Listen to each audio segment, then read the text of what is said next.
As an English major at Stanford University in the early 1990s, Danielle Flores spent her days reading the classics, the novels that her professors deemed to be culturally significant. But outside of the classroom, Flores was introduced to a different kind of literature. Two of my college roommates read romance novels and were avid readers. And I made fun of them, and they just kind of smirked and said, "Have you actually read an official romance novel?" And I was like, "No, please, why would I do that?" She eventually put her skepticism aside and gave romance a chance. I absolutely fell in love with it. And for the next 4 years, I got through my classwork by making room for the romance novels. And I haven't stopped since.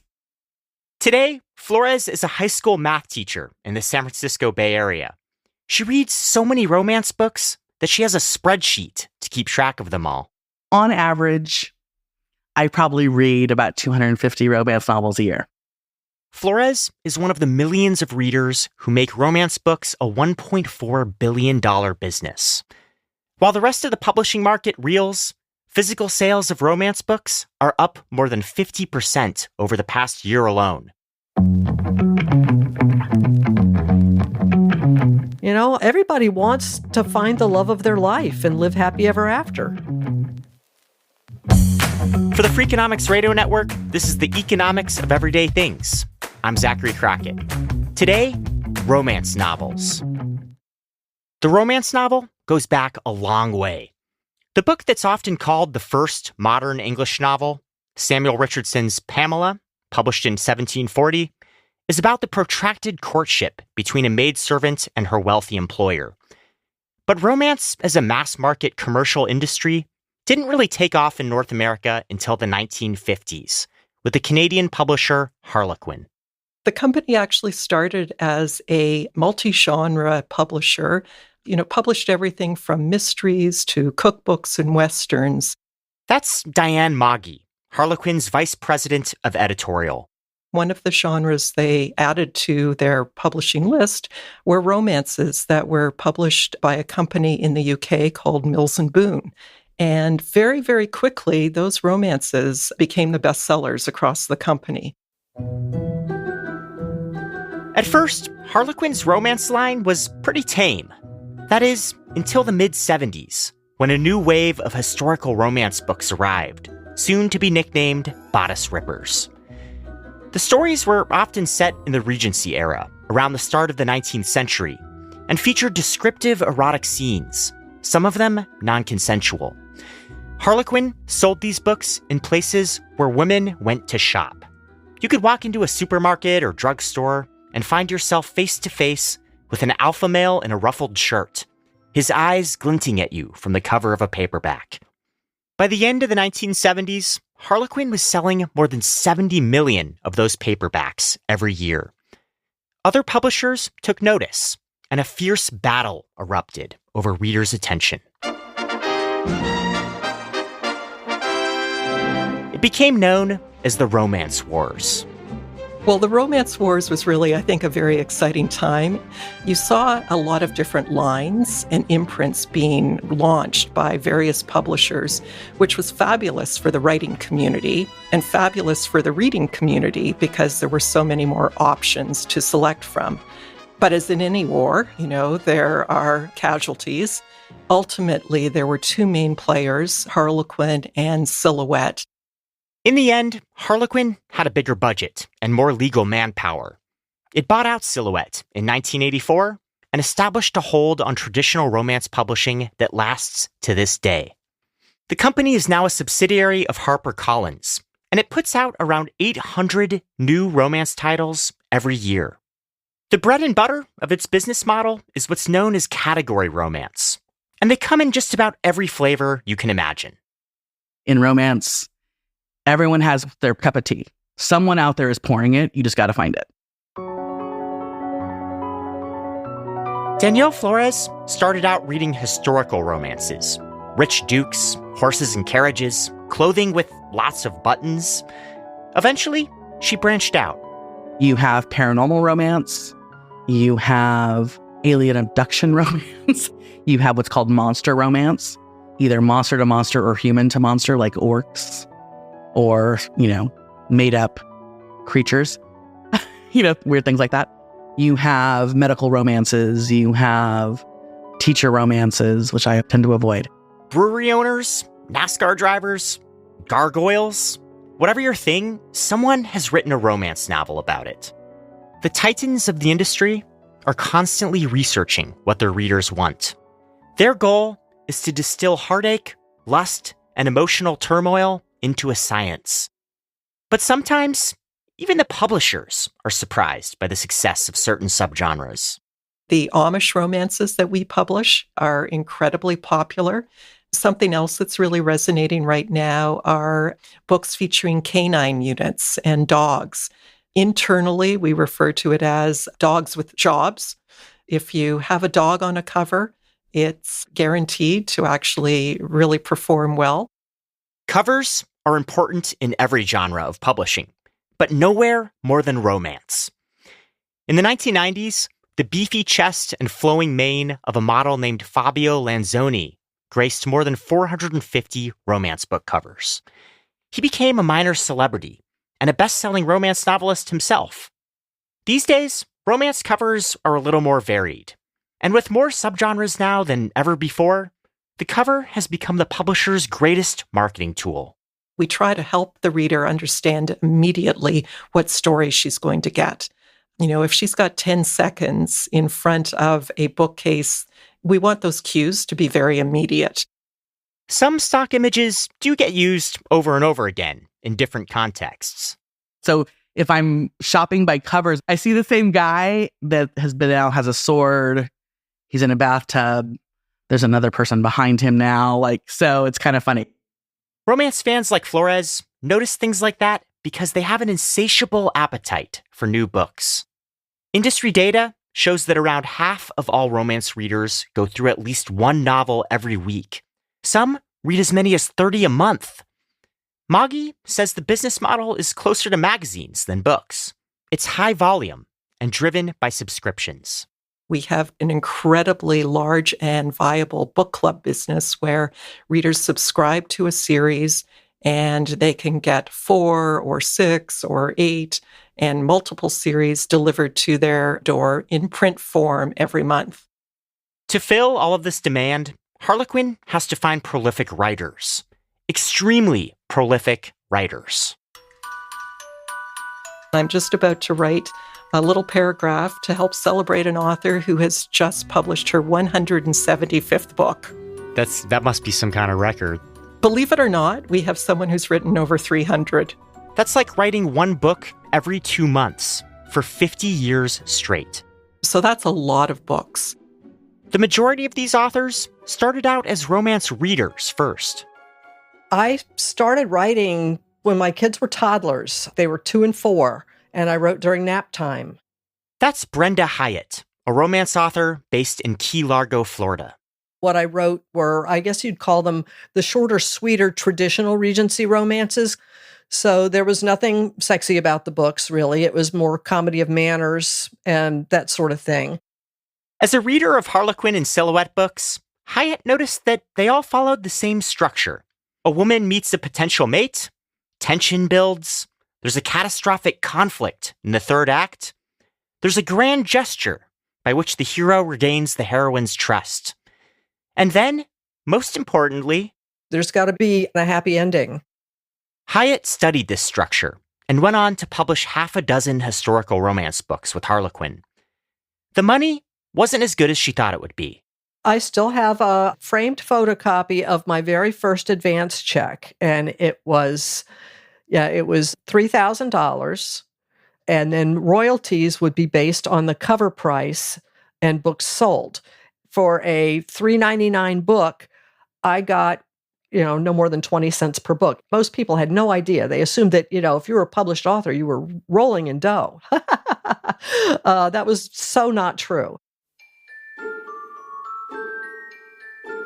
That was not the only problem she found within the publishing industry. The distributors were almost all men. A lot of the publishing decisions were made by men. The books, they were written by women, for women, and they got no respect. They were the cash cow of the publishing industry. They brought in all the bucks, but they bankrolled the, respectable books. We used to say that authors were like mushrooms, they were, fed a lot of crap and kept in the dark. But the world of romance was on the brink of a revolution. That's coming up.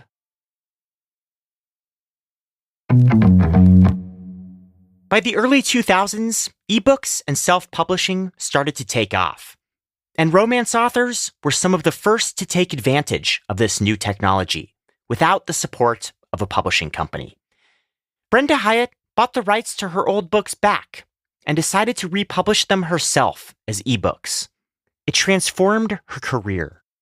After a couple of years of doing that, I realized I was making more money from these books as ebooks than I had ever made publishing them traditionally.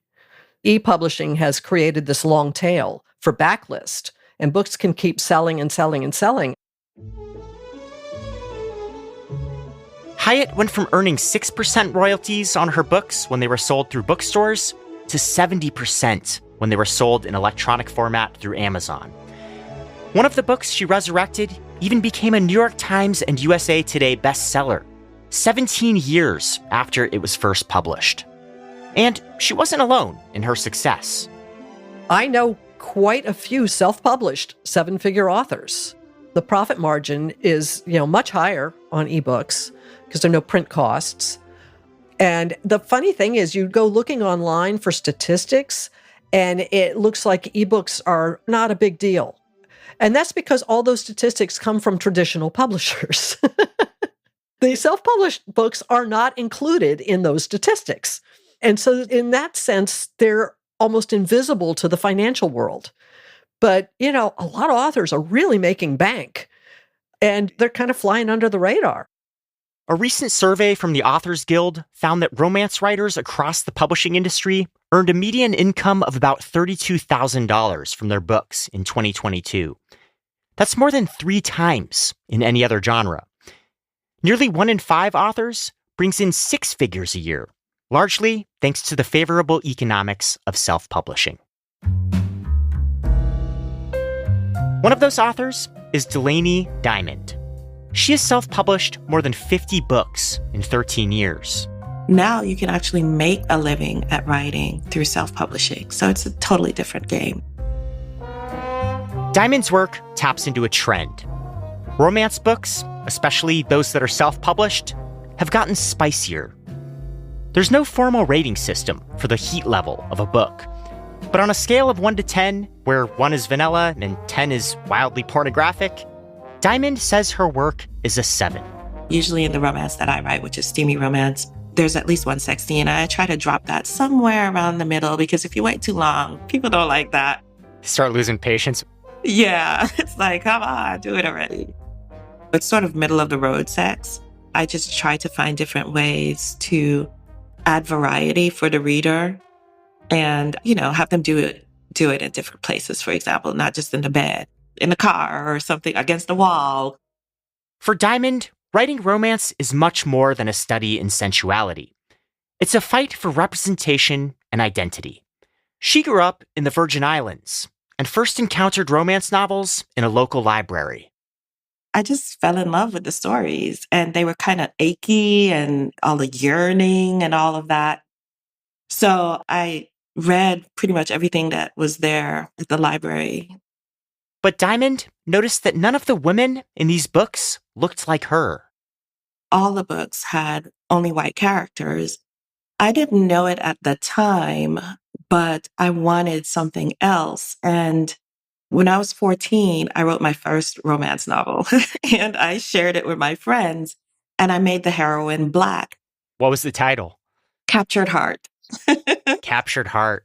Classic. Yeah, it's very, very much in line with the types of stories that I was reading.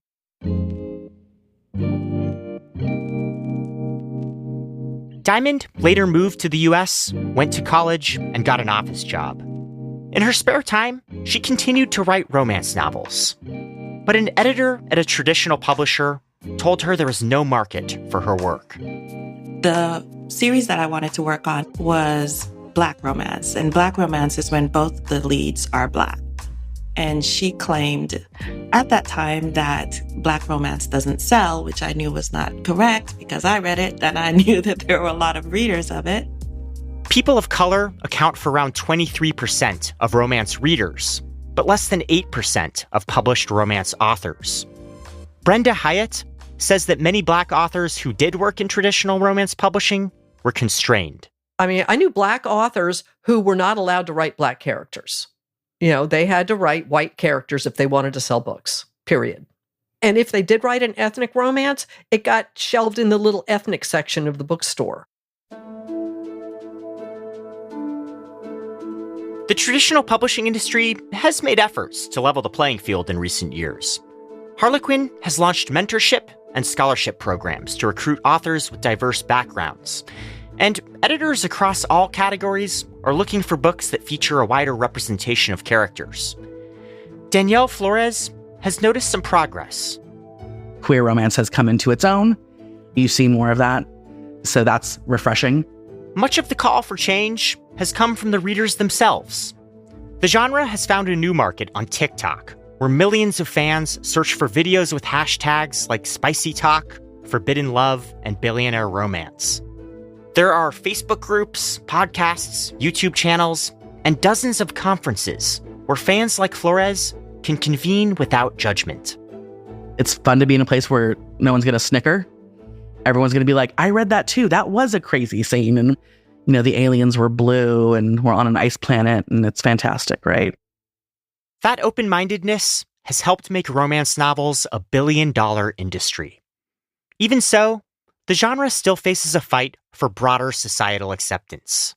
I mean, even my own school community that I love and adore, when they found out I read romance novels, the whole group laughed. And they were like, how are those sex scenes? And I was like, pretty good. You should read one. I mean, some people in the books are having better sex than the people I know in real life. You know? Fans of the genre know they'll always have to contend with jokes and stigmas. But like the heroines she reads about, Danielle Flores knows how to stand her ground. It doesn't matter who you are completely entitled to your own happy ending. I get enough of reality all day long, right? I don't need to know that life is hard. I'm looking for my reading to give me hope.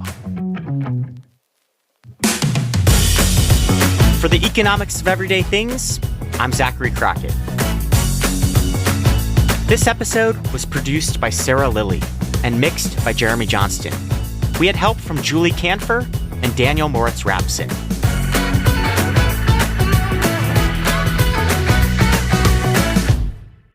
The e-reader was, like sliced bread for romance readers. I can be reading a really erotic sex scene on the bus, right? And no one's going to look at me sideways and wonder, like, what are you reading right now? The Freakonomics Radio Network, the hidden side of everything. Stitcher.